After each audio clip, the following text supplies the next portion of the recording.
para a disciplina. Temos os objetivos aí, então os objetivos da aula de hoje, o primeiro deles é entender os conceitos relacionados ao uso de funções na linguagem C, afinal é a linguagem que a gente está vendo. E o segundo objetivo, implementar funções nessa linguagem. Então, pessoal, a gente vai ver hoje um assunto novo. Bom, para que então servem funções? Basicamente é o seguinte, até agora o que a gente vinha trabalhando foi sempre com problemas pequenos, problemas bem que necessitavam de um algoritmo pequeno, com poucas linhas de código para resolver o problema. Mas será que vai permanecer assim para sempre? Não, com certeza não. Existem problemas bem mais complexos e esses problemas vão exigir uma codificação, um algoritmo bem mais extenso. Na verdade, na programação comercial, os programas são comuns ter milhares de linhas de código, alguns até milhões de linhas de código. Então imagina um algoritmo com milhares de linhas de código ou até milhões de linhas de código. Primeira coisa, para escrever um algoritmo desse tamanho é bem complexo, muito complexo, porque vai estar tudo junto de uma forma só e tudo dependendo uma coisa da outra. Então o que a gente vai ver hoje é uma técnica diferente, a modularização, ou no caso, funções, para nos ajudar a resolver problemas mais complexos. Então a ideia básica é você pegar problemas mais complexos e dividi-los. É o que está falando o nosso próximo slide. Dividir problemas maiores em problemas menores. É isso mesmo, dividir para conquistar. Próximo slide a gente tem as vantagens do uso de funções, de modularização. Olha a primeira aí, permite reutilização de códigos. Ou seja, se você divide o problema em subproblemas e resolve esses subproblemas, a resposta, o algoritmo desses subproblemas podem ser reutilizados em outros programas. É verdade, então você não vai ter que refazer aquele trecho, resolver aquele subproblema novamente em outro programa se você já resolveu uma vez. Claro, se você estiver utilizando módulos, funções. Então, por isso, é uma vantagem muito importante, utilizar funções, utilizar módulos, para facilitar o reuso de código, você aproveitar algoritmo que você já escreveu. Você pode reaproveitar a partir de agora. Segunda vantagem. A segunda vantagem, desenvolvimento independente dos módulos. Olha só, os módulos são as funções. O que acontece? Imagine um trabalho em equipe. Se você tem um problema grande, divide ele em subproblemas e sabendo que cada módulo ou função resolve um desses subproblemas, você pode fazer o seguinte, tem uma equipe de desenvolvedores e cada desenvolvedor vai resolver um módulo ou resolver alguns módulos. Então, olha só, vai otimizar e racionalizar o trabalho. Os desenvolvedores, cada um vai atacar uma parte do problema. No final, juntando tudo, vai se obter a resolução de todo o problema. O problema pronto. Olha só, essa é uma vantagem muito interessante. A terceira vantagem, permite testar módulos individualmente. Então, se estiver tendo algum problema lá no seu algoritmo, no seu código-fonte, no seu programa, o que pode acontecer? Você vai ter que testar o programa inteiro, se for utilizando as técnicas que nós utilizamos até o momento. Bom, isso não é interessante, porque agora com módulos e funções, a gente vai poder fazer o quê? Vai poder exatamente de testar apenas um pequeno trecho do código, ou seja, os módulos individualmente. Você, uma vez testado e garantido que ele funciona, não precisa se preocupar que o erro não vai estar naquele módulo. Provavelmente, quer dizer, o erro provavelmente não ele com certeza vai estar em outro módulo. Então, isso é algo bem interessante. E a quarta vantagem que a gente tem aí é ele vai facilitar a verificação de erros.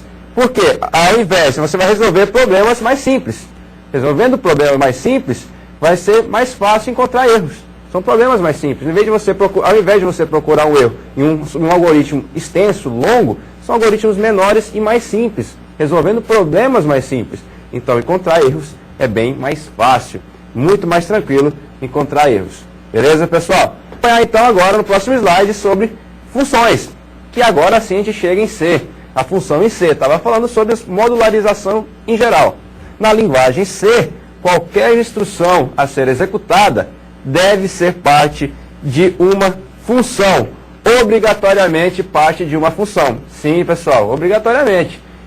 Bom, mas se a gente não viu função até agora, como é que a gente está programando? A gente está colocando as instruções onde?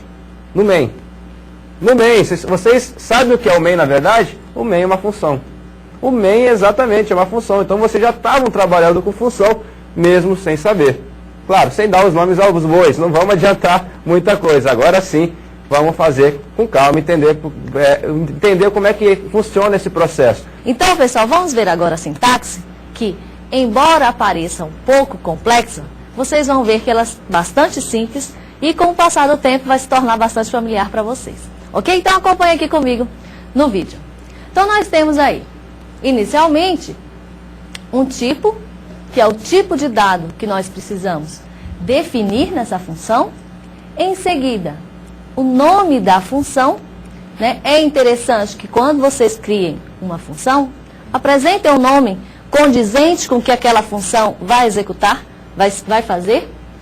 Em seguida, tem um abre parênteses, parâmetros, fecha parênteses. O que vem ser esses parâmetros? Até agora, entendam que esses parâmetros vão ser uma lista de variáveis com seus respectivos tipos. Tá? Então, quando nós formos definir uma função, nós vamos definir, primeiramente, o tipo de dado, se ela vai passar ou vai retornar um inteiro, vai ser um float, vai ser um char, todos esses tipos de dados que nós já estamos trabalhando aqui. Em seguida, o nome dessa função e esses parâmetros vai ser uma lista de variáveis com seus respectivos tipos, como eu comentei, sendo que o tipo sempre vem antes do nome dessa variável, tá? Isso é obrigatório? Não. Até mesmo como o main, o professor Alexandre comentou que o main é uma função. E vocês até agora estão fazendo com abre e fecha parênteses, sem nada, sem parâmetros algum. Então nós podemos criar sim uma função em que não passa nenhum parâmetro, tá? Quando, no caso, vocês precisem passar algum parâmetro, que nós vamos detalhar mais especificamente a questão desses parâmetros da nossa aula, vocês vão apresentar o tipo, a variável, vírgula, tipo, a variável e assim por diante. Cada conjunto, cada par de tipo e o nome da variável, sempre vocês vão separar por vírgula, ok? Bom, além disso, nós temos o abre-chaves, nós vamos aqui apresentar os comandos, né? Vão ser o bloco de comandos e vamos finalizar com o fecha-chaves. Bom, então essa é a sintaxe geral da apresentação ou da escrita de uma função em si. Bom, agora pensando em função, não tem como deixar de falar de um comando bastante especial quando se trabalha com função, que é o comando return, ou retorno meio aportuguesado aí. Então vamos aí ao próximo slide. Então nós temos o return, que pode ser utilizado em qualquer parte da função, não necessariamente ao final da mesma, né? E temos uma outra informação aí, que é a encerrar a função. Então, pessoal, basicamente, essa função do return vai encerrar aquele programa, né? Ele vai voltar para onde aquela função foi chamada.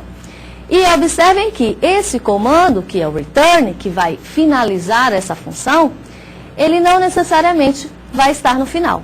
Em algum momento, por alguma necessidade, vocês podem apresentar esse return no meio dessa função. Então, quando vocês definirem o tipo daquela função, observem que quando vocês fizerem o return, esse tipo de dado tem que ser equivalente, tá? Jamais diferente. Bom, temos ainda sobre o comando return, que ele retorna um valor compatível com o declarado para a função chamadora. Então, vamos observar.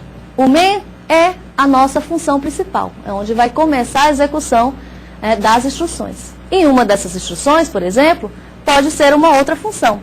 Então, quando eu chamo essa função, quando eu defino naquela função que ela vai retornar um determinado tipo, então nós temos que definir isso. Então, o return, ele vai definir uma volta para essa função chamadora, que no caso poderia ser o main. Poderia, não necessariamente o main, porque uma função ela também pode chamar uma outra função. Tá? Temos uma outra informação importante, que é do return. Então, a sintaxe do return é com essa palavra reservada return e, entre parênteses, nós temos um valor. Esse valor pode ser uma variável propriamente dita ou até mesmo um valor numérico ou uma letra. Então, não necessariamente uma variável, ok? Bom, para exemplificar o uso desse return, vamos dar uma olhadinha no exemplo. Beleza, isso é importante, uma informação nova. Isso, você falou que então a função vai retornar um tipo, né? O tipo lá na declaração